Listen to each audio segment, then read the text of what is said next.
hello, how are you doing? I hope you are doing great, and you are doing great. So today I've got a masterclass for you. Yeah. So today I've got 40 advanced English words, right? So it's quite a lot, right? But that's what it is. I've got 10 beautiful adjectives, I've got 20 nouns and 10 verbs for you. Oh my god, what's wrong? This vocabulary actually comes from my Study With Me series. In case you are one of those students who struggle with remembering new vocabulary, or you kind of remember it but I don't know how to use it and stuff, this playlist might be actually for you. In these like Study With Me sessions, I go deep, like I go seriously deep, because you know, studying English is not about quantity, but it is about quality. The vocabulary that I'm studying in the series, and the one that I'm going to talk about today, comes from these lovely little books of the Cambridge exams level Proficiency. That is the highest level, in case you didn't know. Yeah, so there is a lot. In the series I go really deep. I cooperate with the Cambridge dictionary, we've got the Oxford dictionary and the Merriam-Webster dictionary. I find lovely examples on Youglish, right, because I want to hear the new vocabulary from real people, and in case there are some tiny little nuances or something I don't understand, I cooperate with James / ChatGPT, right? And it's a lot of fun. Actually, like this studying process, which is fucking lengthy, I do understand that, you know, it's really long and it's quite complicated. But in my opinion, this is the best way to study new vocabulary, because you are killing 4 birds with 1 stone, not just 2 birds, 4, because you study new vocabulary, right? Which is like by itself fucking amazing. Also, if you read the dictionaries, you are basically practicing reading, you know? We listen to like real people on Youglish, right? So you are practicing listening.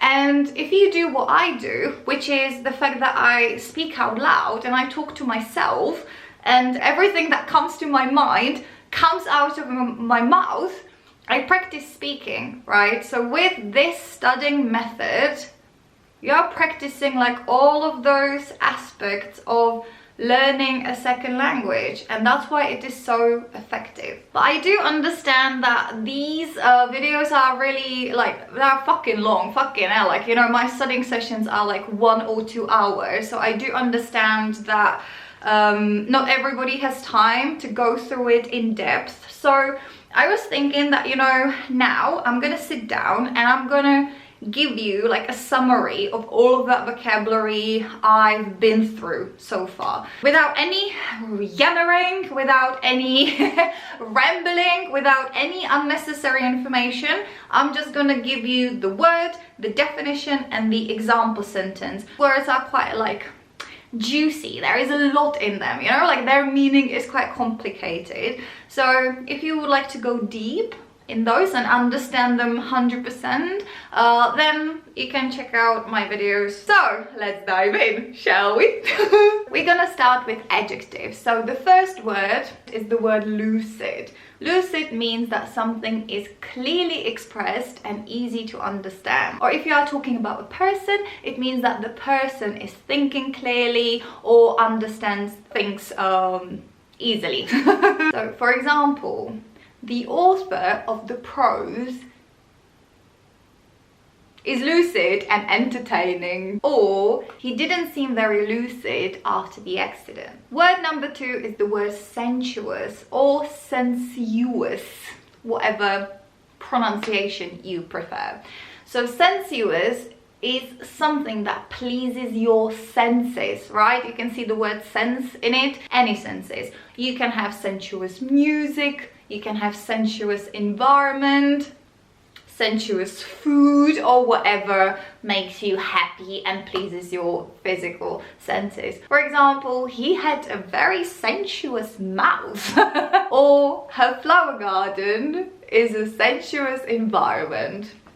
Do you know what? I think this is a sensuous environment. Next up, we've got contentious. Contentious is basically anything that causes people to argue or have a disagreement. Some contentious subject, some contentious topic, contentious policy, basically anything that makes people angry. For example, she has some very contentious views on education.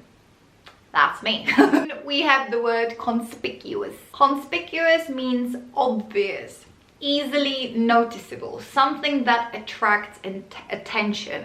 You can have conspicuous clothes, conspicuous hair color, conspicuous patterns, conspicuous anything. For example, he was conspicuous with his big yellow bow tie. In China, her blonde hair was conspicuous because most people have got dark hair in China. Next up, we've got the word ravishing. Ravishing means extremely beautiful, just like that. That means anything can be ravishing. For example, she looked ravishing. She was a ravishing sight in her wedding dress. Then we've got imperceptive.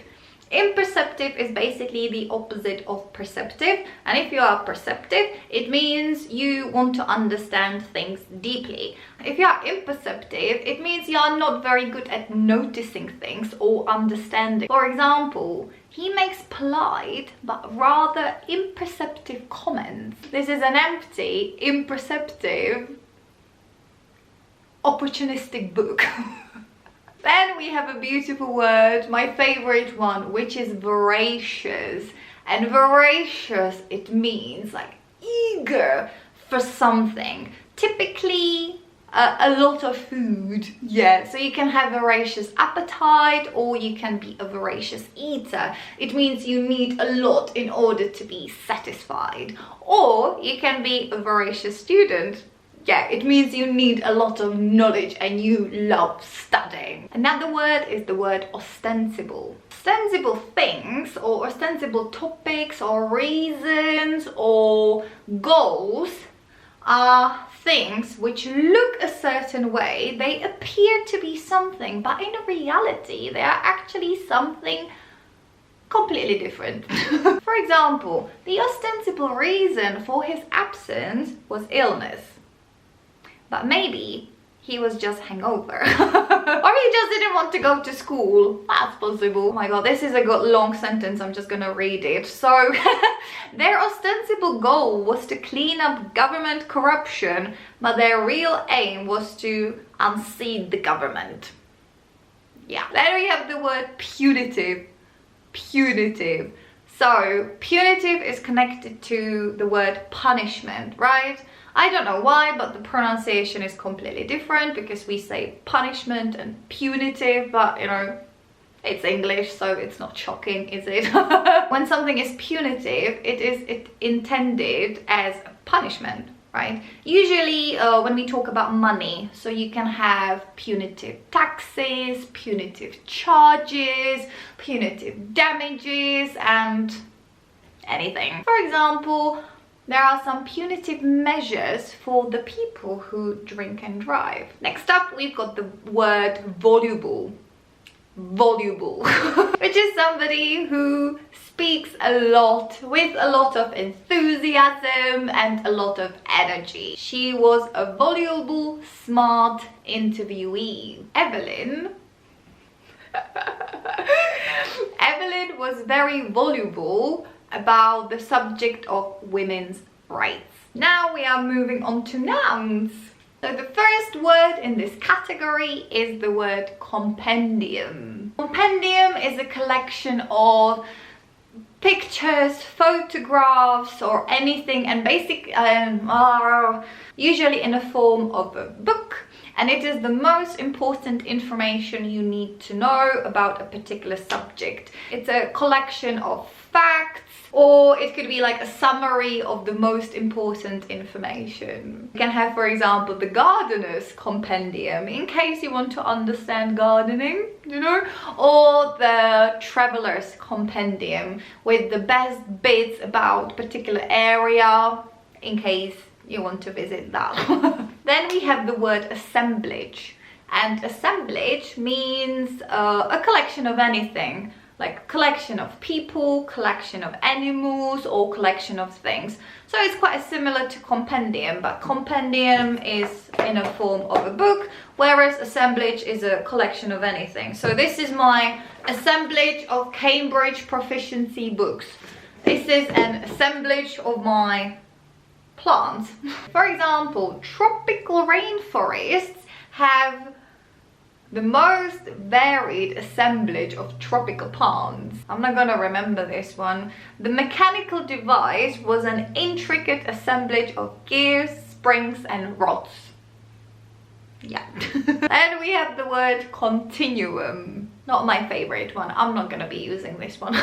Continuum is something that changes gradually over quite a long period of time, right? So it's a slow and steady process of something. For example, the continuum of languages. I think that's the best example, because languages develop, they change, but it's slight, you know, it's a very, very slow and steady change. Evolutionary continuum. It's important to see history as a continuum. Yeah. Then we have the word anguish. Anguish. It's not a nice one, because anguish means extreme sadness because of some severe physical or mental suffering. We are dealing with the anguish of serious illness. Tears of anguish filled her eyes when she was studying English. Then we have the word qualm. I had a lot of fun with this one. Qualm. So qualm is a very uncomfortable feeling when you don't know if you are doing the right thing or not. Or she had no qualms about lying to the police. She thought it was a good idea. I don't think it's a good idea. They broke the law without a qualm. Then we have the word luster. Luster. Luster is the quality of brightness of some shiny surface. So usually jewelry, diamonds, anything shiny, or your hair. You can have lustrous hair, which I don't have. So you can buy some treatment for restoring the luster of your hair. A rich luster of well-polished furniture. Convent and hermitage. They kind of belong to the same category. So a convent is a religious place where nuns live, and hermitage is for men as well. We have the word cloister. So think of Harry Potter, right? So Harry, Hermione and Ron were walking through the cloister a lot. So cloister is a passage, like a covered passage that is usually around some square. It's usually a part of some monastery or a school. Yeah, just like Hogwarts, yeah. We can use the word cloister in abstract way, right? Because when something is cloistered, it's quite isolated. So in case you are like me and you don't like people, if you are cloistered, it means you are quite isolated and not communicating with the outside world as much. So these academics lead such a cloistered life. The cloistered world of the university, especially in America, because they've got campuses which are really like excluded from the rest of the city. Then we have the word annex. Annex. So annex is a building which is added to another building. So it's an extra building connected to the main building. It can be like physically attached to that, or it could be completely separate. So it's like an extension. Delicate and valuable books were kept in an air-conditioned annex to the main library. And we have the word mileage. Mileage, which is the distance that a car has traveled. What's the mileage of your car? 40,000? Small cars have usually better mileage. Then we have the word toga. And toga is an ancient piece of clothing worn by people in Rome. So imagine this Julius Caesar, for example. Then we have a slab. Slab. Basically, you can have a slab of anything. It's a thick, flat piece of something. Usually it's square shape, or it can be rectangular. You can have marble slabs, paving slabs, wood slabs. You can have a slab of chocolate, you can have a slab of meat, you can have a slab of anything. It's not really about the size.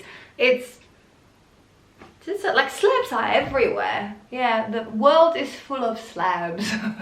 Then we had the word predicament. Predicament.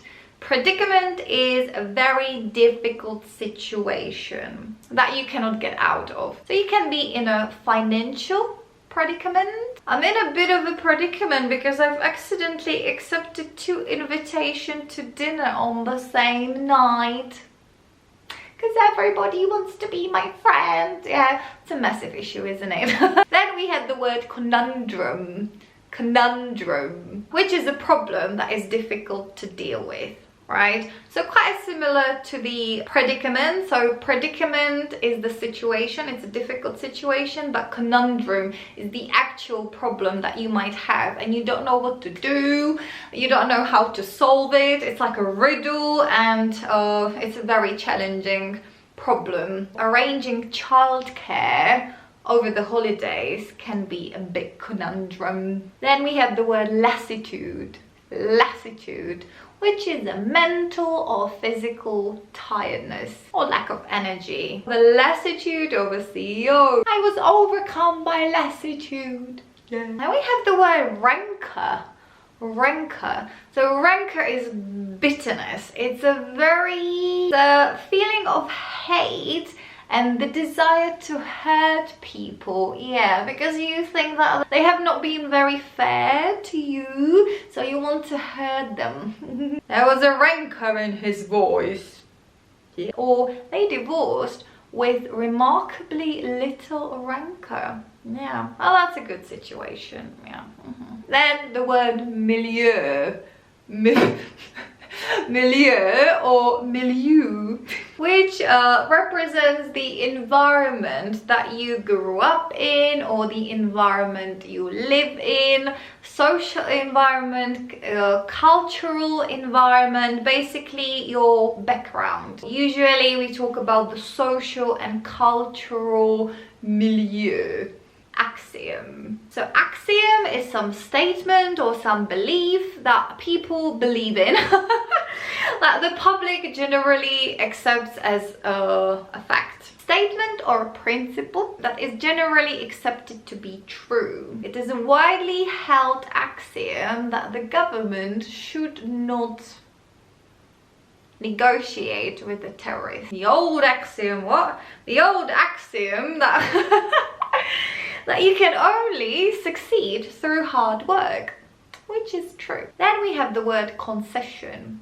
Concession. So imagine you have a problem. Imagine you have a problem and you want to be done with it. You don't have energy for that anymore. So in that situation, you kind of like lower your expectations, right? So imagine, for example, that your child is screaming in a supermarket, right? You don't want to buy any candy for that little mother fluffer. But the child is screaming. So eventually you decide to buy a little lollipop just to, you know, like shut his mouth. And that's your concession. You kind of don't want to do it, but you are willing to do it in order for everybody to be happy and you can deal with the argument in a peaceful way. She made no concession to his age. She expected him to work as hard as she did. Next up, we have the word aggrandizement. Aggrandizement, or you can say aggrandizement. Okay, I'm not saying this one. I'm not saying this one. Which represents an increase in power and importance. He gives a lot of money to charity, but a personal aggrandizement is his motive. He believes she is working for her own aggrandizement. Aggrandizement. Then the word annihilate. Annihilate. Annihilate means to destroy completely. So there is nothing left. Zero. For example, the city was annihilated by the atomic bomb. Or we can use it in an abstract way. He was annihilated in the finals of the competition. Then we have the word besiege. And that means to surround some place, typically with an army, and you prevent people from escaping or things being delivered. For example, the town has been besieged for 2 months. And you can also get, for example, besieged by people when you are very, very famous. You could be besieged by paparazzi or journalists or your fans at the airport. Then we have the word besmear. Besmear, which is connected to smear, which means to cover, right? In dirt, in oil, in chocolate. His shirt was besmeared in blood.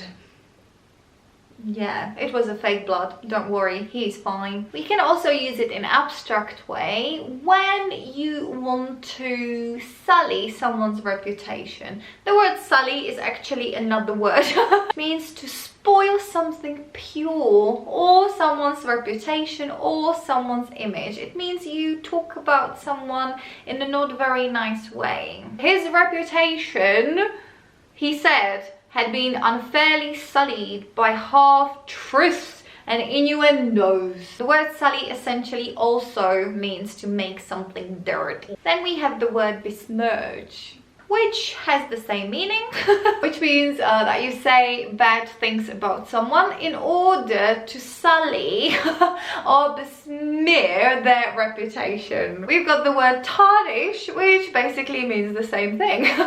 So you can also tarnish someone's reputation, but it is also connected to jewelry and the color of jewelry. So for example, if you've got some gold or silver, after some time the color will be tarnished, it will become less bright. Then we have the word cavort.